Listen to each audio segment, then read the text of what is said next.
আসসালামু আলাইকুম প্রিয় দর্শক, নিজের আলাপচারিতায় আপনাদের সকলকে আমন্ত্রণ জানাচ্ছি। ম্যাজিক ম্যান ইনুস আর বিদেশ সফর যেন সমর্থক শব্দ হয়ে যাচ্ছে। বলা ভালো রাষ্ট্রীয় টাকায় বিদেশ সফর। ম্যাজিক দেখানোর স্বপ্ন দেখিয়ে ক্ষমতা আসার পর 14 নম্বর সফরে ইতালি যাচ্ছেন প্রধান উপদেষ্টা ডক্টর মোহাম্মদ ইউনূস। অবস্থা এমন দাঁড়িয়েছে যেসব সংগঠনের কর্মসূচিতে অন্য কেউ যায় না, এমন অনুষ্ঠানে অধ্যাপক ইউনূস রাষ্ট্রীয় খরচে বহন নিয়ে যাচ্ছেন। এজন্য পাল্লা দিয়ে বাড়ছে গরিবের ঘোড়ারোগ। তবে রাষ্ট্রের টাকায় তার বিদেশ সফরের পাল্লা যত ভারী হচ্ছে, গরিবের ঘোড়া রোগ তত বাড়ছে, ততই নিজের টাকায় দেশের বাইরে যাওয়ার সুযোগ কমছে বাংলাদেশিদের জন্য একে একে বন্ধ হচ্ছে বিদেশের দরজা। বাংলাদেশের সবুজ পাসপোর্টে ইউরোপের ভিসা পাওয়া এখন সোনার হরিণ। এমনকি তৃতীয় বিশ্বের দেশগুলোতে যাওয়ার সুযোগও কমে এসেছে। সেই সঙ্গে বিদেশে একের পর এক সংকুচিত হচ্ছে বাংলাদেশিদের শ্রমবাজার। এমনকি জুলাই আন্দোলনে জড়িত থাকায় আরব আমিরাতে বন্দী সবাইকে মুক্ত করতেও ব্যর্থ হয়েছে সরকার। প্রধান উপদেষ্টা যখন তার 14 নম্বর রাষ্ট্রীয় সফরে ইতালির উদ্দেশ্যে যাত্রার প্রস্তুতি নিচ্ছেন, তখন আরব আমিরাতের কারাগারে বন্দী এক জুলাই আন্দোলনকারীর মৃত্যুর খবর এসেছে। প্রশ্ন হলো, সারা বিশ্বের দরজা হঠাৎ করে কেন একে একে বন্ধ হচ্ছে বাংলাদেশিদের জন্য? বিশ্ব খেলোয়াড় হওয়ার স্বপ্ন দেখিয়ে বাংলাদেশি পাসপোর্টের মান তলানিতে নামিয়ে 14 মাসে কি অর্জন সরকারের? চলুন যাওয়া যাক বিশ্লেষণে।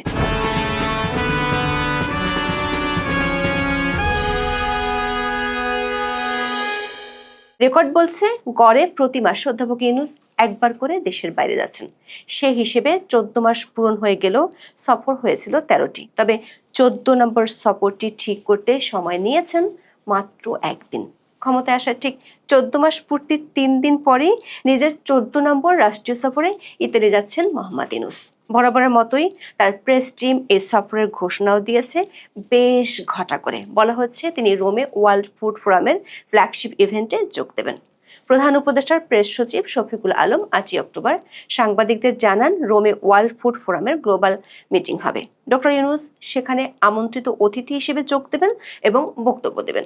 সম্মেলনের ফাঁকে উচ্চ পর্যায়ের ব্যক্তিদের সঙ্গে দ্বিপক্ষীয় বৈঠকেও অংশ নেবেন। এসব বৈঠকে খাদ্য নিরাপত্তা, দারিদ্র্য নিরসন এবং টেকসই উন্নয়ন সহ নানা বৈশ্বিক ইস্যু নিয়ে আলোচনা হওয়ার কথা রয়েছে। প্রধান উপদেষ্টার এবারের সফরকে আন্তর্জাতিক অঙ্গনে বাংলাদেশের সক্রিয় কূটনৈতিক ভূমিকার আরেকটি পদক্ষেপ হিসেবে দাবি করছে সরকার।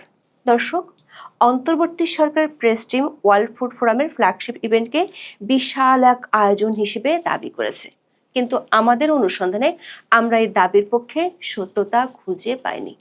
জাতিসংঘের খাদ্য কৃষি সংস্থার উদ্যোগে 2021 সাল থেকে অনেকটা ঘরোয়া পরিসরে প্রতি বছর আয়োজনটি করা হচ্ছে।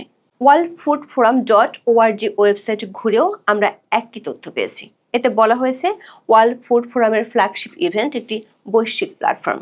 এটি যুবশক্তি, বিজ্ঞান ও উদ্ভাবন এবং বিনিয়োগের মাধ্যমে কৃষিখাদ্য ব্যবস্থাকে রূপান্তরিত করার জন্য পদক্ষেপ গ্রহণ করে। এবারে ফ্ল্যাগশিপ ইভেন্টটি 10 থেকে 17 অক্টোবর ইতালির রোমে জাতিসংঘের খাদ্য কৃষি সংস্থার সদর দপ্তরে আয়োজিত হচ্ছে। অনলাইন রেজিস্ট্রেশনের মাধ্যমেও এতে যোগ দেওয়া যাবে। আমরা এর আগের 4টি আয়োজন পর্যালোচনা করে দেখেছি। এতে দেখা যায় বিভিন্ন সেশনে কিছু দেশের মন্ত্রী পর্যায়ের প্রতিনিধিরা উপস্থিত থেকেছেন, তবে সাধারণভাবে যোগ দেন কৃষি বিভাগের সঙ্গে জড়িত সরকারি কর্মকর্তারা। এই ফোরামে 2024 সালের ফ্ল্যাগশিপ বৈঠকে সর্বোচ্চ রাষ্ট্রীয় নেতা হিসেবে সরাসরি উপস্থিত থেকে বক্তব্য দেন লাইবেরিয়ার প্রেসিডেন্ট জোসেফ নিওমা বোকাই, আর ভিডিও বার্তা দেন ডোমিনিকান রিপাবলিকের president Luis Rodolfo Abinader Corona, পেরুর president Dina Ercilia Boluarte Zegarra এবং কিউবার প্রেসিডেন্ট মিগুয়েল দিয়াজ ক্যানেল। দর্শক, সরকারের পক্ষ থেকে দাবি করা হয়েছে এবারের আয়োজনে আমন্ত্রিত অতিথি হিসেবে বক্তব্য দিবেন ডক্টর মোহাম্মদ ইউনূস। আমরা বিষয়টি নিয়ে ওয়ার্ল্ড ফুড ফোরামের ফ্ল্যাগশিপ ইভেন্টের ওয়েবসাইটে এখনো কোনো তথ্য খুঁজে পাইনি। তবে 15 অক্টোবর একটি প্লেনারি সেশনের সূচি পেয়েছি, যেখানে কথা বলবেন কৃষি মন্ত্রণালয়ের দায়িত্বে থাকা উপদেষ্টা জাহাঙ্গীর আলম। সেখানে আলবেনিয়া, আলজেরিয়া এবং মেক্সিকোর কৃষিমন্ত্রীরাও বক্তব্য দেবেন। প্রশ্ন হলো, অর্থনীতির দুরবস্থার মধ্যে এমন একটি অগুরুত্বপূর্ণ আয়োজনে কেন বহন নিয়ে ইতালি যাচ্ছেন ডক্টর মোহাম্মদ ইউনূস? প্রধান উপদেষ্টার প্রেস টিমের দাবি অনুযায়ী এই সফর থেকে আন্তর্জাতিক অঙ্গনে বাংলাদেশের সক্রিয় কূটনীতির কি প্রমাণ আমরা পেতে যাচ্ছি?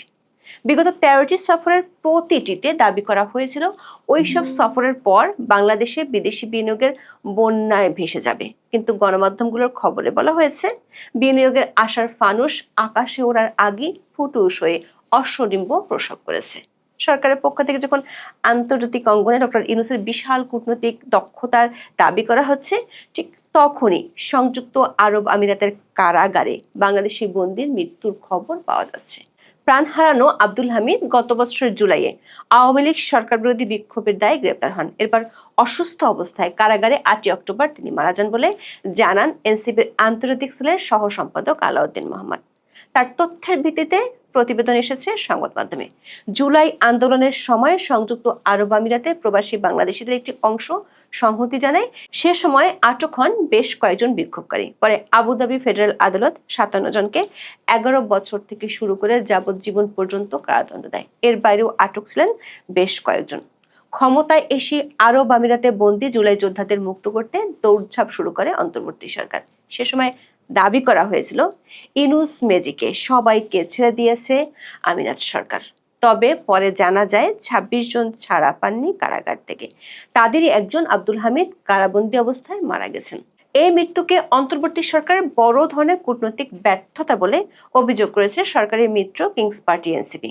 সংগঠনের পক্ষ থেকে বলা হয়, জুলাই আন্দোলনের কারাবন্দীদের মুক্ত করতে না পারা অন্তর্বর্তীকালীন সরকারের একটি বড় ব্যর্থতা। প্রবাসী কারাবন্দীদের মুক্তি ও দেশে ফিরিয়ে আনার দাবিও তুলেছে তারা। দর্শক, সরকার যখন ডক্টর ইউনূসের বিশাল আন্তর্জাতিক ভাবমূর্তি ও দক্ষতা প্রচার করছে, তখন একে একে বাংলাদেশিদের জন্য বন্ধ হচ্ছে বিভিন্ন দেশের দরজা। গত 20 সেপ্টেম্বর প্রকাশিত আমাদের একটি ভিডিওর শিরোনাম ছিল সংকটে ইউনূসের বাংলাদেশ, বাড়ছে আন্তর্জাতিক নিষেধাজ্ঞা ও হয়রানি। গত 7 অক্টোবর ঢাকা পোস্টের এক প্রতিবেদনে বলা হয়, একসময় ধারণা ছিল যত বেশি দেশ ভ্রমণ করা যাবে এবং পাসপোর্টে যত বেশি দেশের ভিসা থাকবে, পাসপোর্ট তত বেশি ভারী হবে, উন্নত দেশগুলো সহজে ভিসা দেবে। তবে দিন বদলে গেছে। বর্তমানে সবুজ মলাটের বাংলাদেশি পাসপোর্ট নিয়ে অধিকাংশ উন্নত ও উন্নয়নশীল দেশের যেন অ্যালার্জি। ভিসা দেওয়া তো দূরের কথা, যেসব দেশে ভিসা নন অ্যারাইভাল নিয়ম চালু আছে, সেসব দেশেও বাংলাদেশের প্রবেশ করতে না দিয়ে বিমানবন্দর থেকে ফিরিয়ে দিচ্ছে।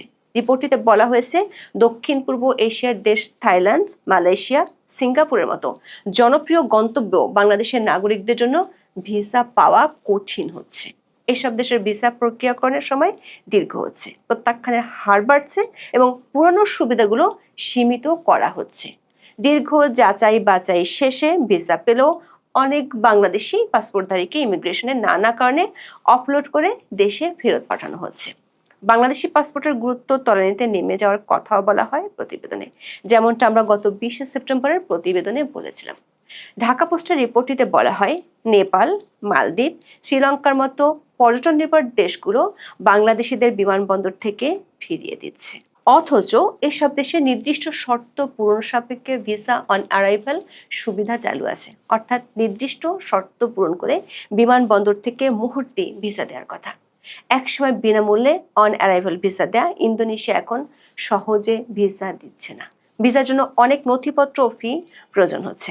এরপরও ভিসা পাওয়া নিশ্চিত নয়। 2024 সালের 5 আগস্ট থেকে ভারত নতুন করে ভিসা কার্যক্রম বন্ধ রেখেছে। বর্তমানে দীর্ঘ যাচাই বাছাই করে কেবল মেডিকেল ভিসা দেওয়া হলেও সামান্য ত্রুটি পেলেই অফলোড করা হচ্ছে। সম্প্রতি দুবাই ও আবুধাবির মতো মধ্যপ্রাচ্যের কিছু দেশও নতুন করে ভিসা দেওয়া স্থগিত রেখেছে। সব মিলিয়ে বাংলাদেশি পাসপোর্টের উপর কেনই যেন ভরসা পাচ্ছে না তারা। ভিসা জটিলতা নিয়ে ট্যুর অপারেটরস অ্যাসোসিয়েশন অব বাংলাদেশের সভাপতি রাফিউজ্জামান রাফির সঙ্গে কথা বলেছে ঢাকা পোস্ট। তিনি জানান, পর্যটন বান্ধব প্রতিবেশী দেশগুলো ভিসা বন্ধ করে দিয়েছে। ভারত, কাতার, বাহরাইন, মিশর, দুবাই, আবুধাবি, ভিয়েতনাম বন্ধ রেখেছে। ভিসা দিতে অতিরিক্ত সময় নিচ্ছে তুরস্ক। ফিলিপাইন তাদের ভিসার আবেদন প্রক্রিয়া জটিল করেছে। মালয়েশিয়া, সিঙ্গাপুর ভিসা দিলেও বিমানবন্দরে অফলোড করছে। তবে ম্যাজিক্যাল সফরের পররাষ্ট্র উপদেষ্টা তৌহিদ হোসেন দাবি করেছেন, বিশেষ কিছু করার নেই তাদের। এর সব দায় উল্টো তিনি চাপাচ্ছেন দেশের নাগরিকদের উপর। পররাষ্ট্র উপদেষ্টা 8 অক্টোবর সাংবাদিকদের বলেন, ভিসা নিয়ে দেশগুলোর সঙ্গে আলোচনা চলছে। বাংলাদেশের রেপুটেশনের প্রশ্নে ভিসা জটিল হয়ে গেছে। তিনি নিজের ঘর গোছানোর পরামর্শ দিয়েছেন। পররাষ্ট্র উপদেষ্টা যখন নাগরিকদের শুদ্ধ হওয়ার পরামর্শ দিচ্ছিলেন, ঠিক তখন অগুরুত্বপূর্ণ এক সফরে ইতালিতে যাওয়ার প্রস্তুতি নিচ্ছেন ডক্টর মোহাম্মদ ইউনূস। যে দেশটিতে তিনি রাষ্ট্রীয় সফরের নামে যাচ্ছেন, সেখানকার প্রধানমন্ত্রী জর্জিয়া মেলোনির ঢাকা আসার কথা ছিল গত আগস্টে। প্রধান উপদেষ্টার সঙ্গে বৈঠকেরও কথা ছিল, তবে আকস্মিকভাবে বাতিল হয় সে সফর। এর কারণ খুব একটা স্পষ্ট হয়নি গত এক মাসও। আবার ডক্টর ইউনূস ইতালি যাত্রার পরিকল্পনা ঘোষণা করলেও সেখানেও মেলোনির সঙ্গে বৈঠক হবে কিনা তার কোনো সুস্পষ্ট ইঙ্গিত পাওয়া যায়নি। প্রশ্ন হলো, আবারও কি সেই লন্ডন যাত্রার মতো রাষ্ট্রের টাকায় ডক্টর ইউনূসের আরেকটি ভ্রমণ বিলাসের সাক্ষী হতে যাচ্ছে দেশের মানুষ? এখন এ পর্যন্ত। সবাই ভালো থাকুন, সুস্থ থাকুন, নিরাপদে থাকুন। দেখা হবে আগামী পর্বে।